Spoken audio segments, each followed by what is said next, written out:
There's a rare kind of person who can make others do what they want without ever appearing manipulative. They don't argue, they don't plead. Yet somehow, people follow their lead, agree with their ideas, even defend them when they're not around. You've probably met one. The coworker who always gets the project on their way. The friend who subtly steers the group's decisions. Or the partner who makes you feel like every choice was yours, even though it never really was. That, my friend, is a puppet master. And tonight, I'm going to reveal the technique they use to control people without them ever realizing it as happening. It's not hypnosis. It's not manipulation in the cartoonish sense. It's psychological precision, the kind used by the most persuasive leaders, influencers, and yes, even narcissists. But before we dive into it, I want you to imagine something. You walk into a conversation tomorrow, you say very little.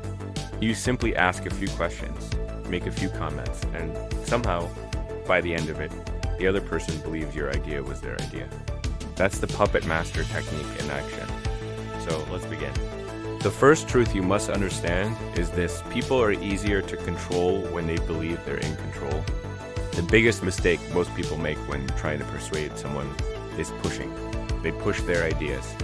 They push their logic, they push their wants, and the harder you push, the harder people push back. Human beings are wired with what psychologists call reactance theory, the instinct to resist any attempt to control their choices. It's that inner voice that says, "Don't tell me what to do." The puppet master never triggers that. They don't push. They pull. They use subtle psychological strings that guide people to make the right choice voluntarily. So let's start with the first string. String number 1, the illusion of choice. People crave autonomy. Even when following someone else's plan, they need to feel like they made the decision. That's why expert persuaders use limited choice framing. They never say, "Do this," they say, "Would you rather do A or B?"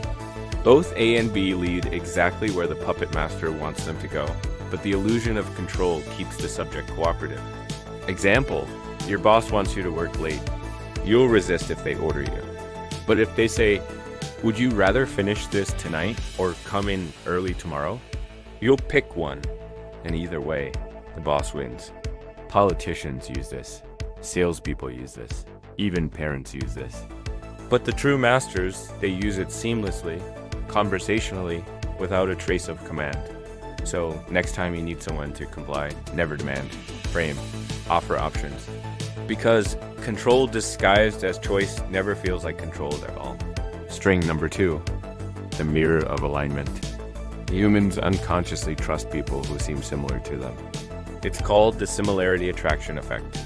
Puppet masters exploit this by mirroring, not just body language, but values, tone, and even emotional rhythm.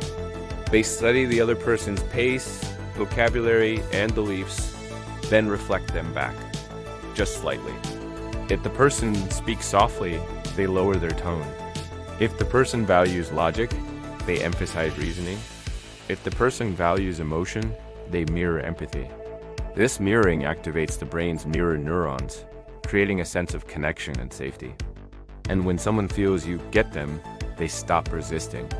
They start to open up, share more, and most importantly, they start absorbing your influence as if it were their own thought process.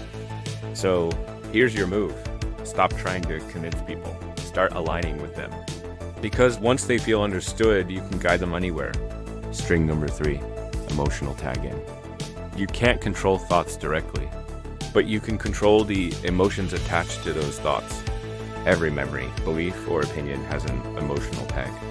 If you change the emotion, you change the meaning, and therefore, behavior. That's why great leaders and manipulators never argue facts. They reframe emotions. Let's say someone resists your idea because they think it's risky. Don't argue that it's safe. Instead, reframe risk as exciting, as a sign of ambition or courage. You don't erase their fear. You redirect it. This is emotional alchemy, turning doubt into motivation, fear into respect, anger into loyalty. And if you do it well, people will thank you for the very manipulation that made the move. String number 4, the anchor of identity. Here's the deepest string of all. People will do almost anything to remain consistent with their identity. Psychologist Robert Cialdini called this the commitment and consistency principle. Once someone sees themselves in a certain way, smart, loyal, brave, moral, they'll act in ways that reinforce that identity. The puppet master doesn't fight people's identities. They use them. They say things like, "I've always admired how disciplined you are," or "You've always struck me as the type who finishes what they start." Once you label someone with a positive identity, they'll subconsciously live up to it, even if that means doing what you want. The key here is subtlety. You don't flatter, you affirm. You plant the seed of identity and let their ego water it. But the puppet master isn't just about tricks, it's about control at the level of frame. Because in every interaction, there's an invisible war happening, whose reality will dominate. And this brings us to the core of the puppet master technique. Control doesn't come from words. It comes from framing. The frame is the invisible context that defines what a situation means. It's not the content of the conversation, it's the lens through which the conversation is seen. For example, imagine two people arguing. One says, "You're wrong." The other says, "I'm not trying to be right. I'm trying to understand." See what just happened? The second person reframed the argument. They stepped outside of it, redefining the purpose of the interaction. Now the first person must play inside that new frame. That's what puppet masters do. They don't fight for dominance inside your world. They quietly redefine the world itself. In business, they call it controlling the narrative. In relationships, it's setting the tone. In psychology, it's frame control. And once your frame is accepted, your influence becomes invisible. Let me show you how this looks in real life. Imagine a negotiation. You're selling a service. The client says, "Your price is too high." Most people defend themselves. They justify. They drop their price. But a puppet master reframes. They might say, "I completely understand. Most of my clients felt the same way until they realized what they were actually buying wasn't time." But peace of mind, suddenly the frame shifts. It's no longer about price, it's about value, security, relief. The conversation now exists inside your world. Control achieved, invisibly. Now let's talk about the puppet master's presence. This is what ties all the strings together, and it's the hardest part to fake. The puppet master's energy is calm, deliberate, and unreactive. They don't chase approval, they create it. When someone challenges them, they don't argue, they observe. When someone tests them, they smile. Because they understand something most people never will. Control isn't about dominance, it's about centeredness. Whoever stays calm controls the frame. That's why people follow those who appear composed under pressure. It's a deep evolutionary instinct. Calmness signals power. In the wild, only the alpha can afford to stay still while chaos happens. So here's your practice in every interaction. Slow your movements, lower your tone, speak less. Let others reveal themselves while you remain the still point, because the one who reacts least rules most. But now, let's go darker. Because there's one final string, the most dangerous of all. This is the string puppet masters use when they want total loyalty. It's called emotional dependency. It's not created through cruelty, but through intermittent validation. Here's how it works. A puppet master gives attention, approval, or warmth, but unpredictably. Sometimes they praise you. Sometimes they withdraw. Sometimes they're cold. This inconsistency triggers dopamine loops in the brain, the same mechanism that keeps people addicted to gambling or social media. You start chasing the next hit of approval. You wonder what you did wrong. You crave their warmth again. Before long, you're not just listening to them, you're orbiting them. This is the invisible leash of control, and it's why some people can't walk away from toxic partners, manipulative bosses, or charismatic leaders, even when they know they should.